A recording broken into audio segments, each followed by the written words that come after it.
Hello everyone, welcome to Molly kitchen. Molly রান্নাঘরে আপনাদের সবাইকে ওয়েলকাম জানাচ্ছি নতুন একটা রেসিপিতে। আশা করছি আপনারা সবাই খুব ভালো আছেন এবং সুস্থ আছেন। বন্ধুরা, আজকের আমি আপনাদের সাথে এমন একটা রেসিপি শেয়ার করব যেটা কিনা বানানো ভীষণ সহজ আর খেতে হবে অসাধারণ।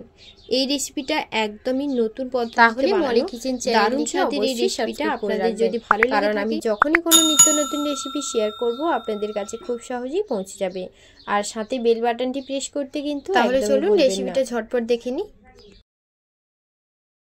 তো এই রেসিপিটা বানানোর জন্য এখানে আমি সবার প্রথমেই যেটা করব, এখানে আমি 250 গ্রাম প্যাকেট সুজি নিয়েছি। আপনারা আপনাদের পছন্দ অনুযায়ী মানে পরিমাণ অনুযায়ী এখানে সুজিটা অ্যাড করতে পারেন। তারপর সুজির মধ্যে পরিমাণ মতো লবণ আর দিয়ে দিচ্ছি 200 গ্রাম টক দই। এখানে আমি আমুলের প্যাকেট টক দইটা ব্যবহার করেছি। তো টক দইটা দেওয়া হয়ে গেলে এই মিশ্রণটা ভালো করে মিশিয়ে নেব। সুজির সাথে খুব ভালো করে মিশিয়ে নিতে হবে। আর তার আগে এর মধ্যে আমি 1 কাপের মতন জল দিয়েছি। নর্মাল জল দিয়ে ভালো করে এটাকে মিশিয়ে নিতে হবে। তো দেখুন, খুব ভালো করে সুজির সাথে টক দইটা খুব ভালো করে মিশিয়ে নিতে হবে। খুব ভালো করে মেশানো হয়ে গেলে 10 থেকে 15 মিনিটের জন্য এটাকে রেস্টে রেখে দেব। সুজিটা একদম নরম হয়ে যায়। তো আমি ঢাকনা দিয়ে রেখে দিলাম 10 থেকে 15 মিনিটের জন্য। তো প্রায় 15 মিনিট পর ফিরে এলাম। তো 15 মিনিট পর দেখুন সুজিটা কিন্তু অনেকটাই ফুলে উঠেছে আর সুজিটা একদমই নরম হয়ে গেছে। তো আমার কিন্তু সুজিটা খুব ভালো করে নরম হয়ে গেছে। এই পর্যায়ে আমি দিয়ে দিচ্ছি 1/2 চামচ বেকিং পাউডার আর সামান্য পরিমাণে জল। এখানে আমি আরও 1/2 কাপের মতন জল এখানে অ্যাড করলাম, যাতে সুজির ব্যাটারটা আর একটু পাতলা হয়। একদম পাতলা করা যাবে না কিংবা একদম মোটা করাও যাবে না, মিডিয়াম ঠিক একটা ব্যাটার তৈরি হবে, ঠিক সেইভাবেই আমি ব্যাটারটা বানিয়ে নেব। তো এই যে দেখুন ভালোভাবে মিশিয়ে নিলাম আর ব্যাটারটা আমি ঠিক এই পর্যায়ে রেখেছি। আর এদিকে কড়াইয়ের মধ্যে সামান্য জল দিয়ে জলটাকে খুব ভালো করে গরম করে নেব। ঢাকনা দিয়ে জলটাকে খুব ভালো করে ফুটিয়ে নেব।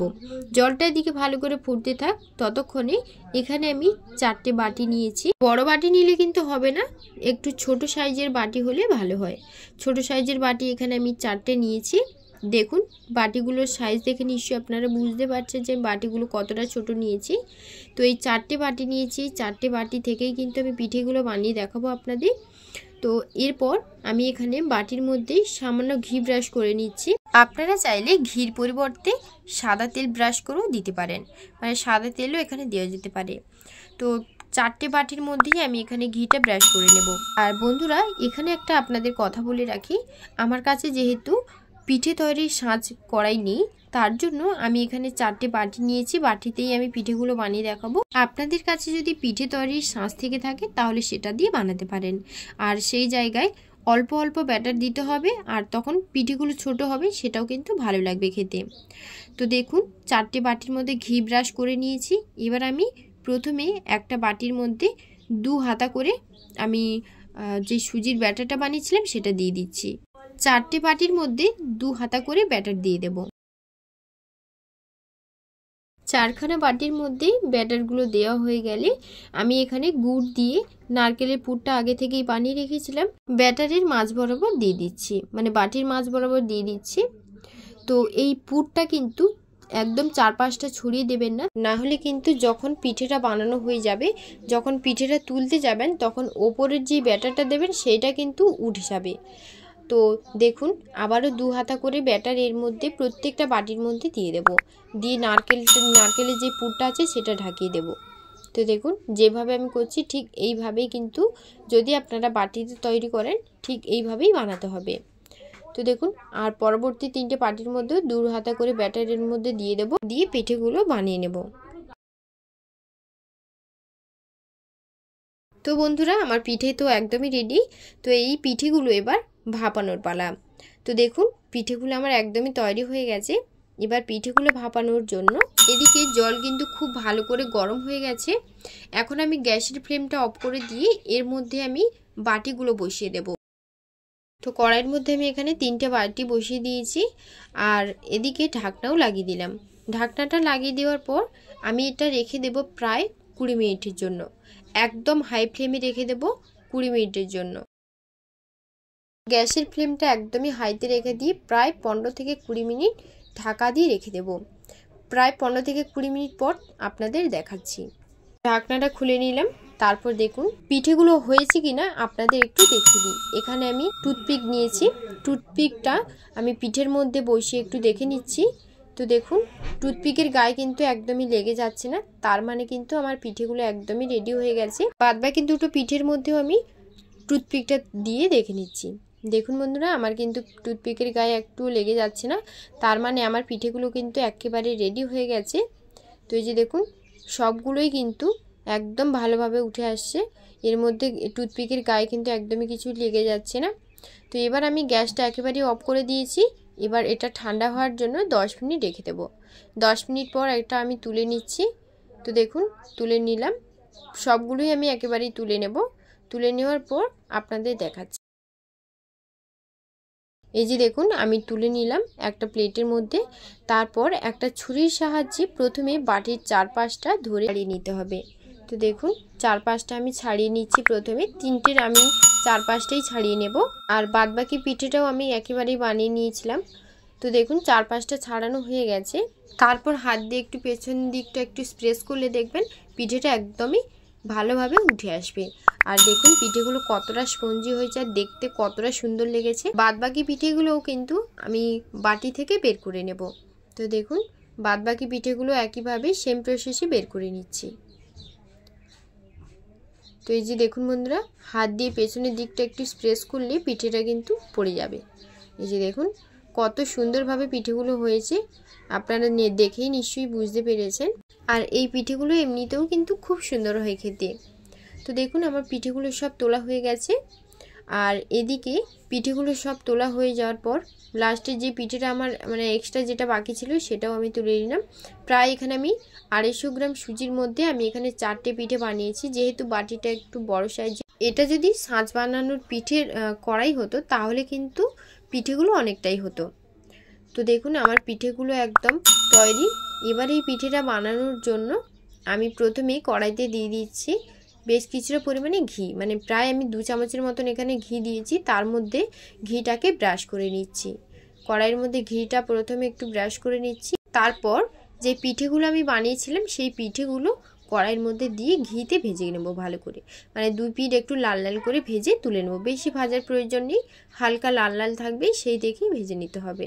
পিঠে বানানোর সাঁচ থাকলে সে জায়গায় অনেকটাই সহজ হতো এই পিঠেটা বানানোর জন্য। যেহেতু আমার কাছে সাঁচ বানানোর মানে পিঠে বানানোর সাঁচ নেই, তার জন্য একটু কষ্ট তো করতেই হবে। তো এই প্রসেসটা যদি আপনাদের কাছে না ভালো লেগে থাকে তাহলে পিঠে বানানোর সাঁচ কড়াই দিয়ে কিন্তু এই পিঠেগুলো বানাতে পারেন। সে জায়গায় একেবারেই কিন্তু পিঠেগুলো রেডি হয়ে যাবে, এক্সট্রা করে আর ভাজারও প্রয়োজন নেই। তো দেখুন পিঠেগুলো এক পিঠ ভালো করে ভাজা হয়ে গেছে, আর পিঠেটার এক পিঠ খুব ভালো করে ভেজে নিয়েছি একদম লাল লাল করে। তারপর অপর পিঠটাও উল্টে দেব, দেওয়ার পর আবারও 1 থেকে 1.5 মিনিট একদম লাল লাল করে ভেজে পিঠেগুলোকে তুলে নেব। তো দেখুন পিঠেগুলোকে ভেজে নিচ্ছি। এই পিঠেগুলো ভাজতে খুব একটা বেশি সময় লাগে না, 1 থেকে 1.5 মিনিটের মধ্যে পিঠেগুলো খুব ভালো করে ভাজা হয়ে যায়।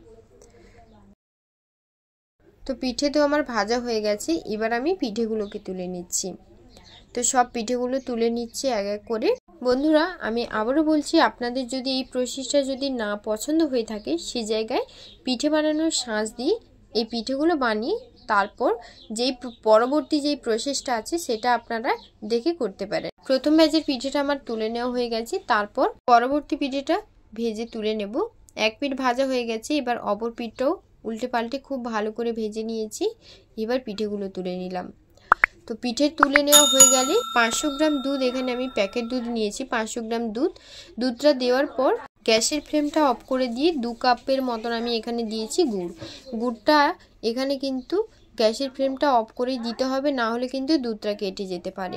গ্যাসের ফ্লেমটা অফ করে দিয়ে গুড়টাকে খুব ভালো করে মিশিয়ে নিচ্ছি। দুধটা খুব ভালো করে মিশিয়ে নেওয়ার পর গ্যাসের ফ্লেমটা আবারও অন করে দেব। তো দেখুন দুধটা খুব ভালো করে মিশিয়ে নিয়েছি গুড়ের সাথে। তারপর এর মধ্যে দিয়ে দিচ্ছি 1 কাপের মতন গুঁড়ো দুধ, এতে করে টেস্টটা কিন্তু খুব ভালো আসে। আর সামান্য পরিমাণে দিয়ে দিচ্ছি লবণ, এতে টেস্টটা ভালো আসে পিঠের। আর এখানে 1 কাপের মতন যেহেতু আমি এখানে গুড় দিয়েছি, তারপর এর মধ্যে আরও 1/2 কাপ চিনি দিয়েছি।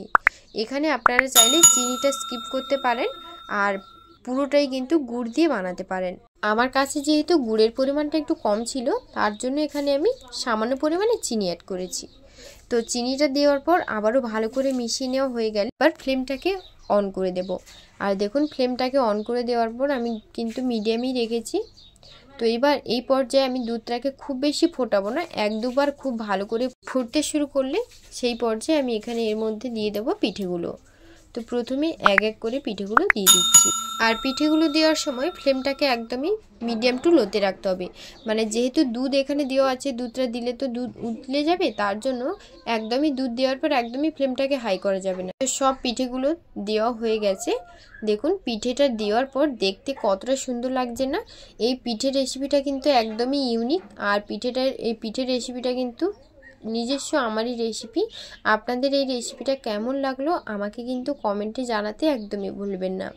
তো দেখুন পিঠেগুলো দেওয়া হয়ে গেলে 2 থেকে 3 মিনিট একদম মিডিয়াম ফ্লেমে খুব ভালো করে ফুটিয়ে নেব।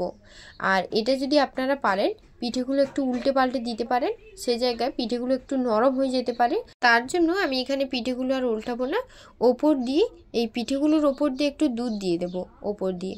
দেখুন এইভাবে আমি দুধ ওপর দিয়ে 4টে পিঠের মধ্যে দিয়ে দেব। তো দেখুন খুব ভালো করে আপনারা চাইলে এই স্টেপটাও ফলো করতে পারেন। তো বন্ধুরা আমি কিন্তু এখানে 2 থেকে 3 মিনিটের মতন খুব ভালো করে পিঠেগুলো সেদ্ধ করে নিয়েছি। আর পিঠেগুলো সেদ্ধ হওয়ার পর আমি ফ্লেমটাকে অফ করে দিয়েছি। তাহলে বন্ধুরা আজকের রেসিপি আপনাদের কাছে কেমন লাগলো অবশ্যই কিন্তু কমেন্টে জানাবেন। আর বাড়িতে বানালে কিন্তু কমেন্টে জানাতে একদমই ভুলবেন না যে এই রেসিপিটা খেয়ে এবং বানিয়ে আপনাদের কাছে কেমন লাগলো। আর ভালো লাগলে অবশ্যই চ্যানেলটিকে সাবস্ক্রাইব করে রাখবেন। সবাই ভালো থাকবেন, ধন্যবাদ।